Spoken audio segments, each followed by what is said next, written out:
Okay, we've looked at some built-in groups. Let's talk about working with creating our own groups. Now, something we need to talk about here real quick. Groups and organizational units sometimes get confused. Groups are groups of users, and the idea of groups is typically to manage NTFS access. So it's to control access to files and folders. Organizational units are where we apply group policies. And for some obscure reason, group policies we use the word group policies, but they don't apply to groups. They apply to organizational units. So OU policies would be a better phrase for it. But group policies is what we've got. Group policies control the things that you can do on the system or the configuration of your system.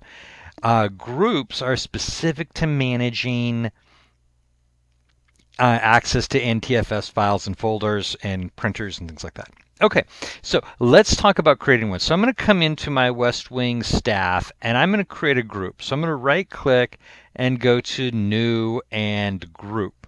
All right, first thing, we need a group name. So we're going to call this Communications.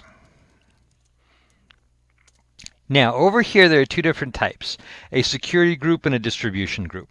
Security groups are security principals, which means we can assign rights to them. Distribution groups are not security principals. Distribution groups really are kind of pointless unless you're running a messaging system that interacts with Active Directory like Microsoft Exchange. Then distribution groups become really powerful because they allow us to create a distribution group, assign an email address to it, and email everybody in that distribution group just by emailing that distribution group address. So if we're dealing with security, with file and folder access, we want that security group type. Otherwise, if we want to do it for email distribution, then it's a distribution group. The vast majority of what we're going to do is going to be security. Now let's talk about scope. We've got three different options here. Domain local. A domain local group only has purpose, only has reach, only has impact within its local domain. Global groups can have reach outside of their domain, and then universal groups are truly universal. Most of the time, we're going to deal with global and domain local groups. Universal groups will come into play in a multi-domain environment. That's where we'll use them most often. Now, one other thing here is we have different purposes for different groups. So a global group, like this right here, is intended to aggregate users. So the idea is users go into global groups. Global groups then go into domain local groups. And I know that sounds backwards, just chant global into local a million times until it sticks. Your book actually gives you a couple of acrostics that honestly, to me, confuse the issue more than anything else. So remember this, users go to global, global goes into local, local groups has permissions. So users into global, global into local, local has permissions. So I'm going to create a communications group, and I'm going to make this my global group. So just to simplify it, I'm going to do communications-G. I'm going to hit OK, and that's going to create my group. And so you'll see here, type security group global. You'll see the little icon that identifies it as a global group.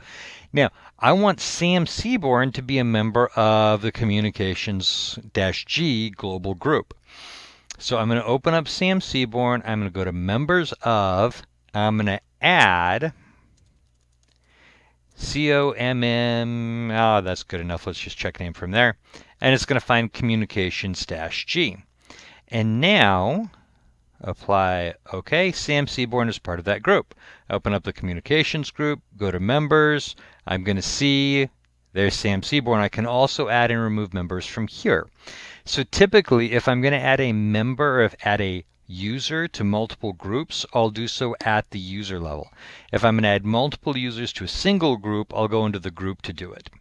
Now, while we're here, let's also take a look at this general tab. Description, email address. You can actually change the scope of the group here, and you can change the type here, and then any notes related to it. You can create an email address, associate an email address with a security group. And in that case, if you do that, then that will function like a distribution group with the ability to add permissions. So you can email a security group as well if you put an email address here. Okay, so let's create a new group, and I'm going to do new, and I'm going to create a group, and I'm going to make this one a domain global group. So let me try that again, a domain local group. And so this one, I'm going to say it's communications -DL, domain local. Probably not a good naming scheme, but it'll help illustrate the point.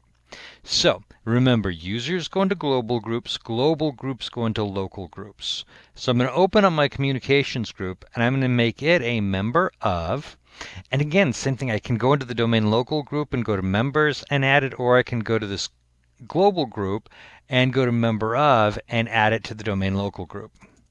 So I'm going to do communications, check name, and it's going to find two of them, and I'm going to add it to the communications DL group. And OK.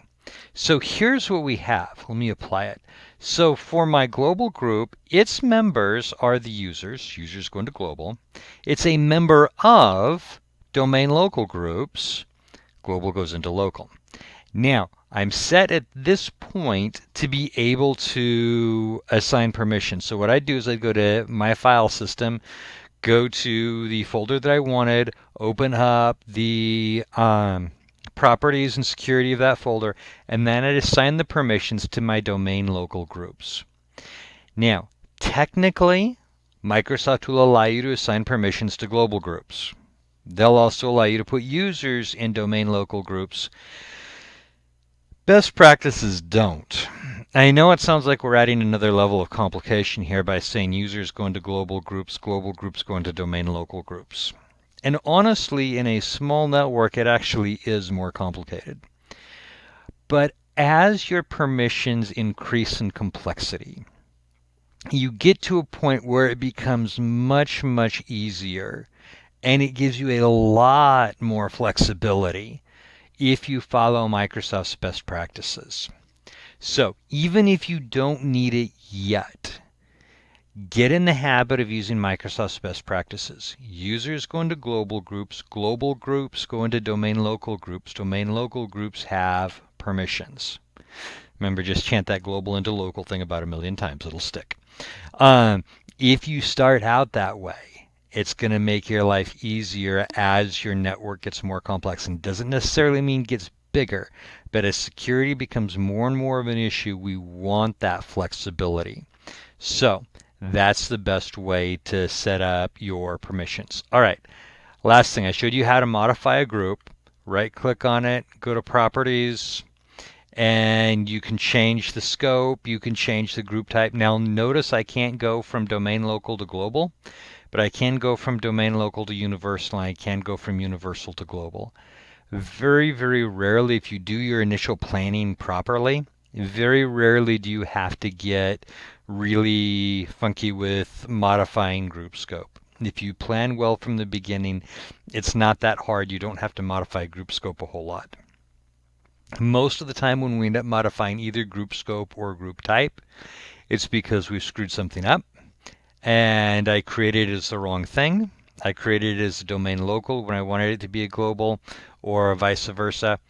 If you catch it early on, it's just as easy to delete it and recreate it. To delete a group, it's just right click and delete. You also have the option to rename. Okay, so hopefully that gives you an idea of how we can create and manage our own groups in Active Directory.